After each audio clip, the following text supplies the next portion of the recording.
ഇതിനെ എവിടുന്ന് പൊക്കിയതാ? നിർത്തടാ. എന്തായിരുന്നു പരിപാടി?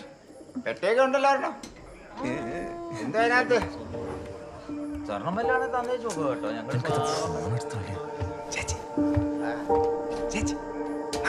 സാറേ ഞങ്ങളൊന്ന് നോക്കിക്കോട്ടെ സാർ.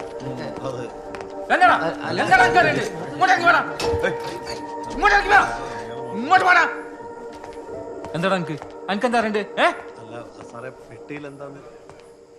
വിശ്വ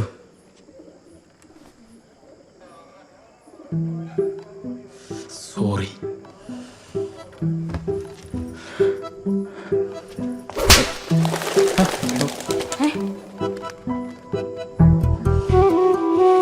കുറച്ചുകൂടി റെസ്പോൺസിബിൾ ആവായിരുന്നു ബാലു.